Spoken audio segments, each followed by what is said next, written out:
Hi, I'm Reverend Guy, pastor of Victory Christian Tabernacle and Galilee Baptist Church.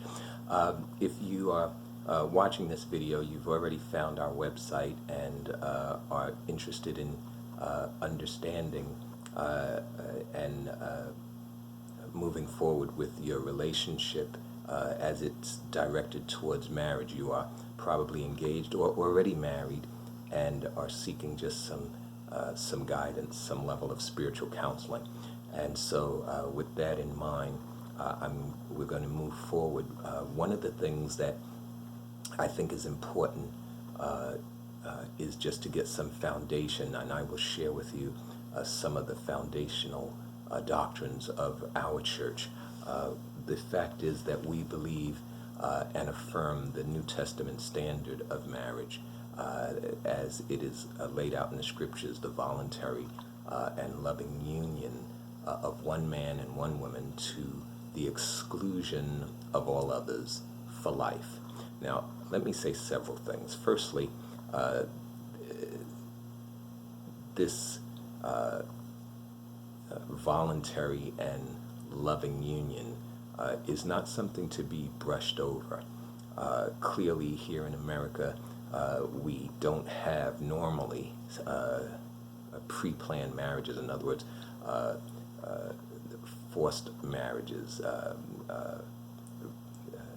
where the parents picked out the husband and so on. In some countries they have that type of thing, but not here in America. And so the idea of it being voluntary is kind of self-explanatory. The loving portion is a little bit more of a challenge because unfortunately very often today people get married for several reasons, many of them economically motivated.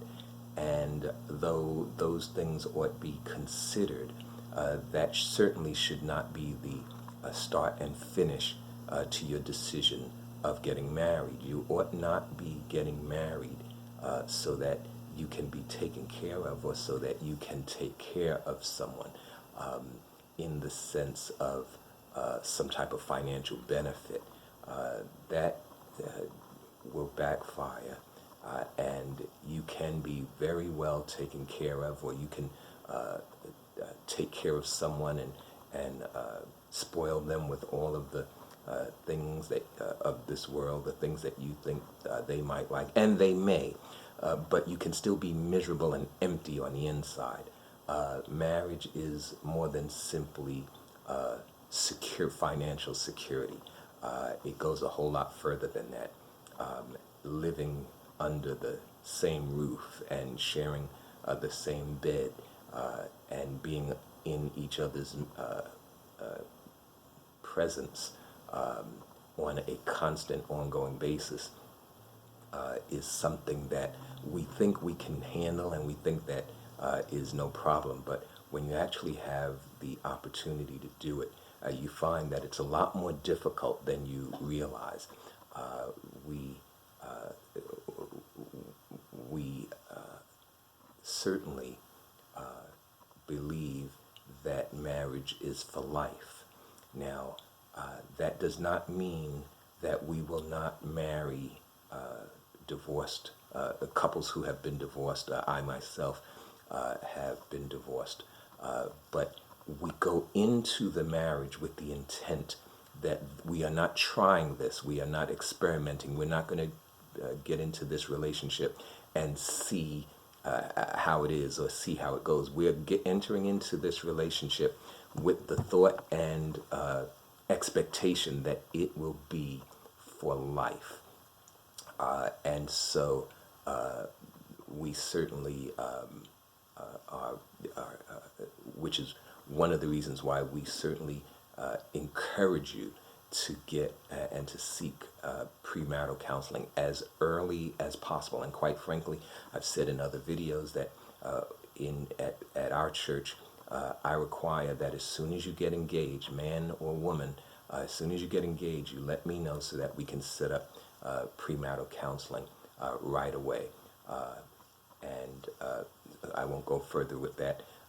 It's simply to say that it is important that you do it prior to you starting to put deposits on things and start to secure halls and send out invitations. The the fact of the matter is that when we look at the scriptures, we know that while Jesus upheld the idea of marriage as ordained by God,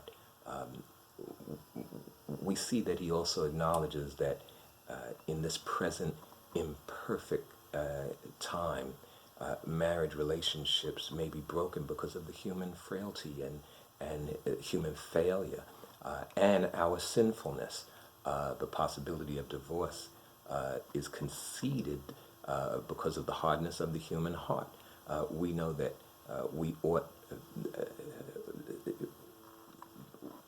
don't have control over another person. We can simply just do our very best.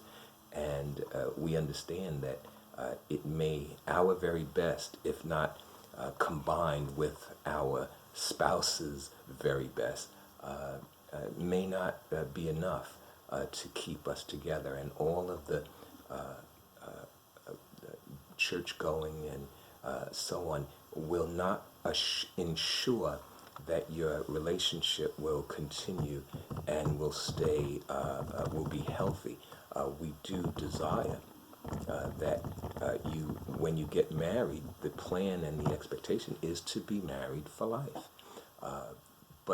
And one of the great things, certainly, to know that the Lord is a wonderful thing, but there is more to it than simply being a church member, being saved, or for both of you to know the Lord, to be religious and so on. There are other aspects, natural sides that you need to explore and need to consider very seriously. The stress and the pressure that is involved in being married is real, and we desire that you take it seriously and look at it honestly.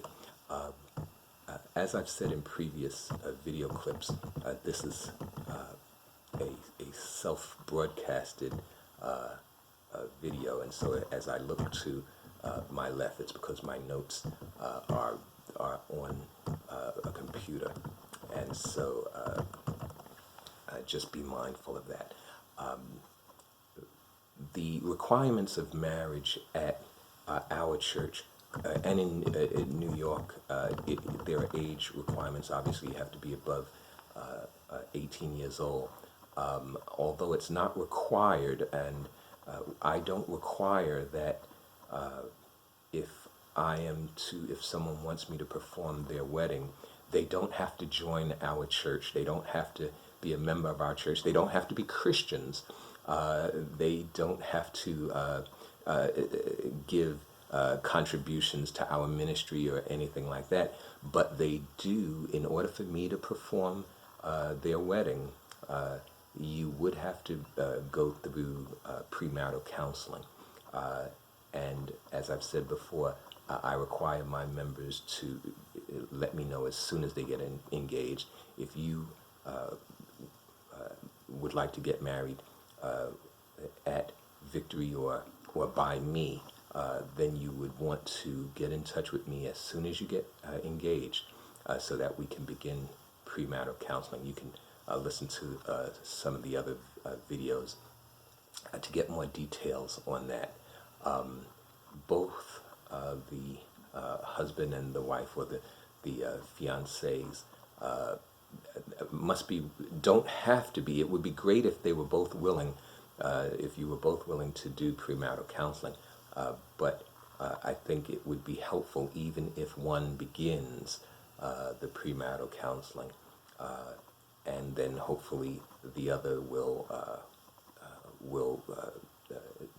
find some value or see some value in it and decide that they want to be a part of it. But much of what we will discuss in premarital counseling are things that you can take back, and in fact that's the better part of our premarital counseling, is that you get some thoughts and insights and ideas for conversations that you may not have thought to have prior to. So we hope that you will glean from it, go back and have conversations. And some of the topics may be a bit delicate, but you are planning on getting into this relationship for the rest of your life. And so it is useful and advisable that you have these conversations as early as possible. And in the next video, I'll give you some examples of some of the conversation topics that are good for and important for you to have pre-marriage. God bless you.